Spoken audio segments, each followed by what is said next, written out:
classes. So today class is also on MCQs. तो अपन एक एक करके MCQs को सॉल्व करेंगे with proper content. Okay, so start करते हैं क्लास को. डियर स्टूडेंट, पहला क्वेश्चन अपने पास आज है, that is nursing need theory given bye. कि नर्सिंग नीड थ्योरी किसने दी है. ठीक है, तो ध्यान दीजिएगा, जो नर्सिंग नीड थ्योरी है थ्योरिस्ट देते हैं, अलग अलग थ्योरीज उन्होंने दी गई हैं. जैसे कि नर्सिंग नीड थ्योरी है वो दी गई थी वर्जीनिया हेंडरसन के थ्रू. डायरेक्ट अगर इसकी बात करें, नर्सिंग नीड थ्योरी किसने दी थी, वर्जीनिया हेंडरसन ने. कि वर्जीनिया हेंडरसन ने नर्सिंग नीड थ्योरी के बारे में बताया है. ठीक, देखिए ऑप्शन क्या है अपने पास में, Theodore Fliedner, Virginia Henderson, Florence Nightingale and Dorothea Orem. ठीक है, तो राइट आंसर क्या होगा इसका, वर्जीनिया हेंडरसन. जो नेक्स्ट ऑप्शन है that is Florence Nightingale. Florence Nightingale ने एनवायरनमेंट थ्योरी दी थी. Florence Nightingale given environment theory. ठीक है, और जो ऑरम्स है उन्होंने सेल्फ केयर डेफिसिट थ्योरी के बारे में बताया. सेल्फ केयर डेफिसिट इसका पार्ट ही है, तो we can say that self care theory के बारे में किसने बताया, ऑरम ने बताया. तो क्वेश्चन क्लियर है. अगर क्वेश्चन में कोई सी भी थ्योरी पूछ ले, चाहे एनवायरनमेंट थ्योरी पूछ ले, चाहे सेल्फ केयर डेफिसिट थ्योरी पूछ ले, वो किस अलग अलग उसके कौन है, थ्योरिस्ट है. जैसे नर्सिंग नीड थ्योरी है वो किसने दी है, वर्जीनिया हेंडरसन ने दी है. क्लियर है. ओके, नेक्स्ट क्वेश्चन पे चलते हैं. What is next question. Next question है, when a nurse enters the patient room. एक नर्स है वो पेशेंट के रूम में एंटर कर रही है. ठीक, फॉर एडमिनिस्ट्रिंग मेडिकेशन, किसके क्यों, मेडिकेशन को एडमिनिस्ट्रेट करने के लिए. She notice that the patient food remained on the table. और उसने क्या नोटिस करा कि जो पेशेंट का फूड है वो अभी भी टेबल पे रखा हुआ है. And helping the patient in providing food. और वो पेशेंट के लिए किसमें मदद कर रही है, फूड प्रोवाइड करने में पेशेंट के लिए मदद कर रही है. And then administering the medication is an act of. और मेडिकेशन को एडमिनिस्ट्रेट करना किस एक्ट के अंदर आता है. तो जाहिर सी बात है, आपने कोड ऑफ एथिक्स पढ़े हैं, उसके अंदर कुछ एथिकल प्रिंसिपल्स आपने स्टडी किए हैं. ठीक है, एथिकल प्रिंसिपल्स के बिहाफ पर ही क्या की जाती है, नर्सिंग केयर प्रोवाइड की जाती है पेशेंट को. तो इनमें ऑप्शंस में भी एथिकल प्रिंसिपल्स ही हैं. जैसे कि सबसे पहला है बेनिफियंस, सेकंड है नॉन मेल्फियंस, थर्ड है maleficence and the fourth is accountability. पहले अपन एक एक करके इनका मतलब जानते हैं कि इनका मतलब क्या होता है, फिर अपन इस क्वेश्चन के बिहाफ पे उसको राइट आंसर फाइंड आउट करेंगे. देखिए फर्स्ट ऑप्शन है बेनिफियंस. बेनिफियंस का मतलब क्या होता है, पेशेंट के लिए कुछ अच्छा करना, टू डू गुड. किसके अंदर आएगा, बेनिफियंस के अंदर. नॉन मेलिफियंस का मतलब होता है that is do not harm. Do not harm, कि पेशेंट को किसी भी तरीके का नुकसान नहीं पहुंचाना, वो किसके अंदर आएगा, नॉन मेलिफियंस के अंदर. और मेलिफियंस का मतलब क्या होता है, टू कमिट, या फिर टू कंडक्ट, या फिर किसी भी तरीके का क्लाइंट को क्या कर देना, हार्म पहुंचा देना, वो किसके अंदर आएगा, मेलिफियंस के अंदर आएगा. ओके, लास्ट ऑप्शन है दैट इज अकाउंटेबिलिटी. अकाउंटेबिलिटी का मतलब होता है द रिस्पॉन्सिबिलिटी ऑफ आंसरेबल. ठीक है, कि क्लाइंट क्या, जो नर्स है वो क्या करेगी, क्लाइंट के साथ, क्लाइंट के प्रति जितना भी उसने क्या किया है, केयर प्रोवाइड करी है, उसके रिगार्डिंग वो उसकी आंसरेबल है, आंसर देगी हर चीज का. वो किसके अंदर आएगी, अकाउंटेबिलिटी के अंदर आएगी. तो इसके अंदर क्लाइंट क्या, जो नर्स है वो क्लाइंट के लिए क्या कर रही है, मेडिकेशन प्रोवाइड करने से पहले उसको मदद कर रही है कि आप खाना खा लीजिए, ऐसा कह रही है. तो मतलब क्लाइंट के लिए तो कुछ अच्छा ही कर रही है ना. ठीक है, तो इसका राइट आंसर क्या होगा, that is beneficence is the right answer of this question. Clear है. अकॉर्डिंग टू कंसेप्ट वाइज ही अपन चल रहे हैं, और कंसेप्ट को समझते हुए ही अपन को एमसीक्यूज को सॉल्व कर रहे हैं. ओके, सो नेक्स्ट क्वेश्चन पे चलते हैं. What is next question. देखिए नेक्स्ट क्वेश्चन क्या आया, कॉन्जेनाइटल एब्सेंस और closure of a normal body orifice और ट्यूबुलर ऑर्गन इज कॉल्ड. ठीक है, समझ में आया. क्वेश्चन कह रहा है कि जन्मजात एब्सेंस होना या फिर क्लोजर होना किसी भी नॉर्मल बॉडी के ऑरिफाइस का या फिर ट्यूबुलर ऑर्गन का, वो क्या कहलाएगा. ऑप्शन नंबर 1 है अपने पास में फिस्टुला, ऑप्शन सेकंड है एट्रेजिया, ऑप्शन थर्ड है हर्निया, एंड लास्ट ऑप्शन है दैट इज स्टेनोसिस. तो पहले इनका मतलब समझते हैं, उसके बाद में अपन इन चारों में से उसका सही आंसर फाइंड करेंगे. तो पहला है फिस्टुला. फिस्टुला का मतलब क्या होता है, what do you mean by fistula. Fistula का मतलब होता है that is abnormal connection, abnormal connection होना between any two part, three part, ठीक है, whatever the part which are connected to each other abnormally is known as fistula, ठीक है। एट्रेशिया, एट्रेशिया का मतलब क्या होता है, एबनॉर्मल क्लोजर, कि वो क्या है, क्लोज है abnormally, abnormal closure of body part, कि किसी भी बॉडी पार्ट का एबनॉर्मल क्लोजर होना, कि रियलिटी में वो ओपन होनी चाहिए थी बट वो क्लोज है, उसको क्या बोलेंगे, एट्रेशिया। थर्ड है हर्निया, हर्निया का मतलब क्या होता है dear student, that is out pouching, out pouching of any organ, किसी भी ऑर्गन का आउट पाउचिंग होना फ्रॉम देयर नॉर्मल पोजीशन, कि जो नॉर्मल उसकी पोजीशन से है वहां से वो क्या हो गया, आउट पाउच हो गया, जैसे कि अम्बिलिकल हर्निया है, हिएटल हर्निया है, अलग अलग तरीके के हर्नियाज होते हैं। स्टेनोसिस का मतलब होता है किसी भी ऑर्गन की ल्यूमेन का क्या हो जाना, नैरोइंग हो जाना, नैरोइंग ऑफ बॉडी पार्ट, कि किसी भी बॉडी पार्ट का क्या हो रहा है, नैरोइंग हो रहा है, वो क्या कहलाएगा, that is your stenosis. Clear है। तो देखिए इसमें क्वेश्चन में पूछा गया था कॉन्जेनाइटल एब्सेंस और closure of a normal body orifice, तो अपन ने एट्रेशिया में समझा कि नॉर्मल क्लोजर होना बॉडी के पार्ट का, वो क्या कहलाएगा, एट्रेशिया कहलाएगा। तो राइट आंसर क्या होगा डियर स्टूडेंट, इसका second one is the right answer of this question. Clear है, second one is the right answer of this question, कि एबनॉर्मल क्लोजर होना किसी भी बॉडी के पार्ट का from congenitally, it's known as atresia. Clear, okay, next question पे चलते हैं। व्हाट इज नेक्स्ट क्वेश्चन, देखिए next question, a drug relief flatulence is known as, कि ऐसी ड्रग्स जो फ्लैटुलेंस को रिलीव करती हैं उनको क्या कहते हैं। Option number one carminative, option number second purgative, option number third antacid, option number four astringents. Antacid acidity को कम करते हैं with the help of some coordination with the PPI, ठीक है। जो कार्मिनेटिव्स हैं, पुर्गेटिव्स हैं और जो एस्ट्रिंजेंट हैं, ये तीनों it is a type of enema, ये किसके टाइप है, टाइप ऑफ एनिमा, ठीक है। एनिमा दो तरीके के होते हैं, एक होते हैं इवैक्वेंट, अभी मैं पूरा डिटेल में नहीं बताऊंगी इसका, और एक होते हैं रिटेन्ड। अपन सिर्फ इस क्वेश्चन को समझते हुए इसका आंसर ढूंढेंगे, ठीक है। रिटेन्ड एनिमा जैसे कि एनेस्थेटिक है, सेडेटिव है, बहुत सारे हैं, ठीक है। और जो इवैक्वेंट एनिमा है वो तीन तरीके के होते हैं, एक होते हैं सिंपल, ठीक है, एक होते हैं मेडिकेट, ठीक है, एक होते हैं सिंपल, एक होते हैं मेडिकेशन या फिर मेडिकेटेड एनिमास, ओके, और एक होते हैं cold enema, last one is cold enema. Clear है। तो मेडिकेटेड एनिमा के अंदर आते हैं डियर स्टूडेंट ये तीनों, कौन कौन से, कार्मिनेटिव, पुर्गेटिव और astringent are the type of medicated enema. ये तीनों किसके अंदर आएंगे, मेडिकेटेड एनिमा के अंदर आएंगे। क्लियर है, क्लियर है। आगे देखिए अब इनका क्या काम होता है।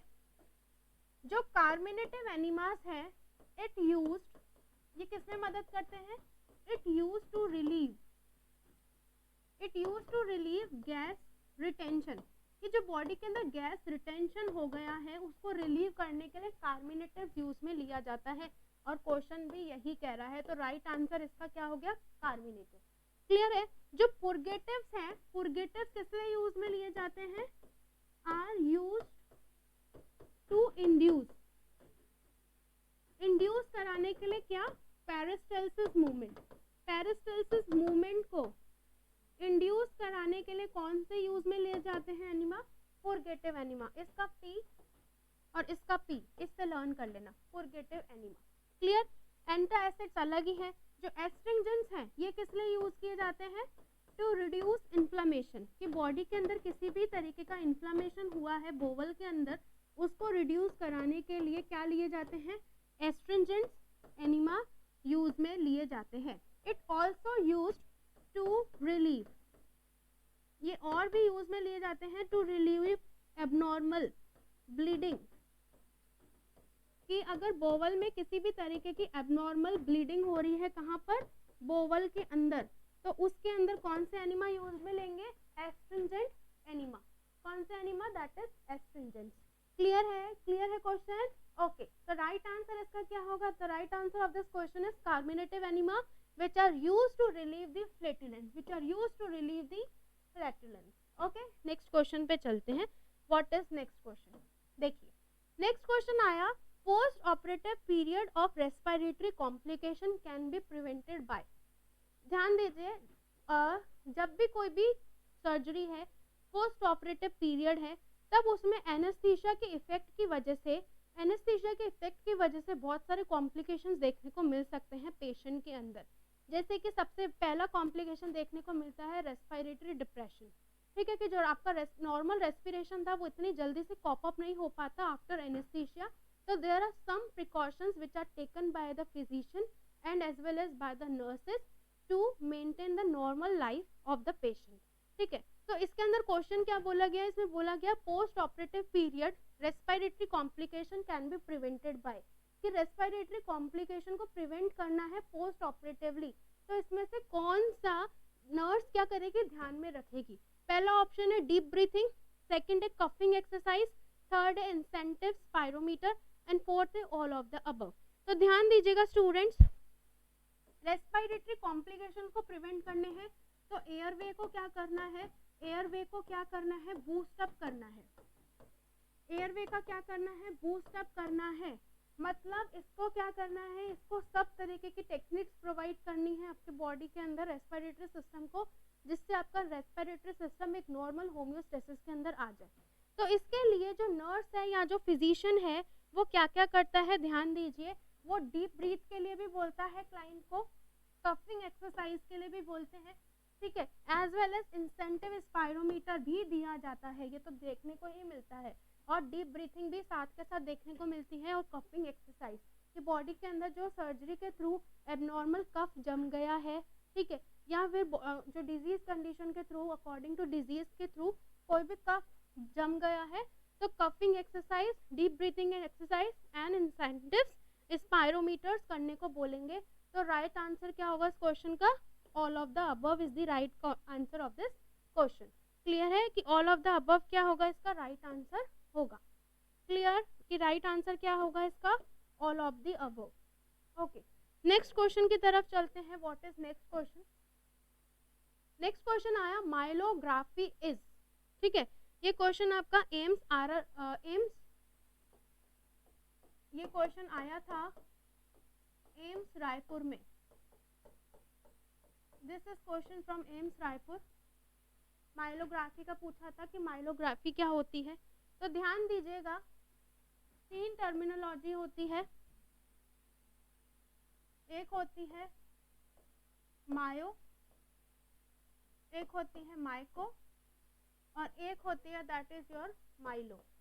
जो मायो है उसको वो बोला जाता है मसल्स को, ठीक है, और जो माइको है वो बोला जाता है फंगस को, और जो माइलो है वो बोला जाता है स्पाइनल कॉर्ड को। किसको, स्पाइनल कॉर्ड को। किसको बोलेंगे, स्पाइनल कॉर्ड को। तो ऑप्शन क्या है अपने पास, X ray study of the fallopian tube. नहीं, this is not the right answer. Fallopian tube को नहीं बोलते।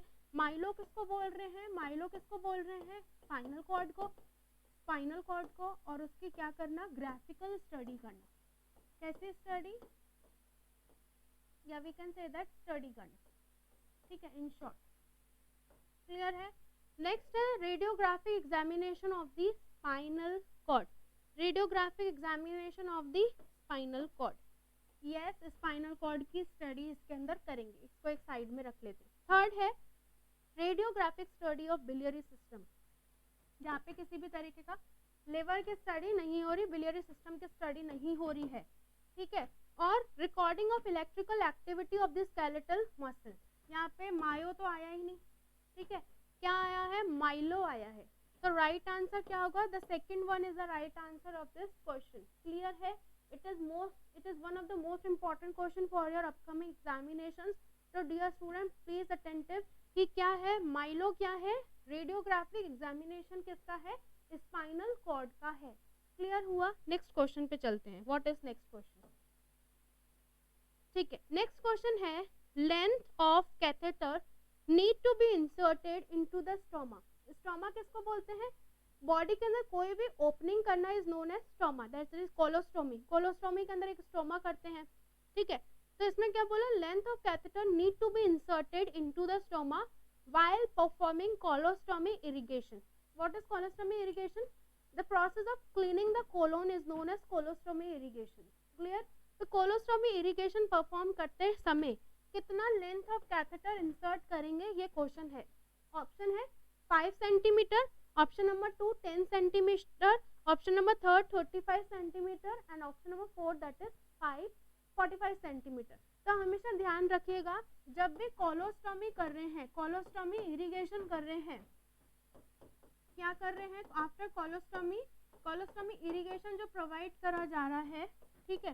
तो जो लेंथ ऑफ कैथेटर है, लेंथ ऑफ कैथेटर जो इंसर्ट करेंगे वो कितनी होगी, लेंथ ऑफ कैथेटर इंसर्टेड कितना करेंगे, 10 सेंटीमीटर करेंगे, not more than 10 centimetre, not more than 10 centimetre. तो राइट आंसर क्या होगा डियर स्टूडेंट इस क्वेश्चन का, that is 10 centimetre is the right answer of this question. Okay, नहीं क्या है 10 सेंटीमीटर। ओके, नेक्स्ट क्वेश्चन पे चलते हैं। What is next question? Next question है that is what is the sorry who is the father of psychoanalytic theory. कि psychoanalytic theory है वो किसने दी है? तो ध्यान दीजिए, ऑप्शन नंबर 1 है that is Lawrence, option number 1 है that is Lawrence Kohlberg, option number 2 है that is Jean Piaget, option number 3 है Abraham Maslow and option number 4 है that is Sigmund Freud, Sigmund Freud. तो ध्यान दीजिए स्टूडेंट्स, लॉरेंस कॉलबर्ग ने moral development theory दी है, मोरल डेवलपमेंट थ्योरी दी थी, ठीक है।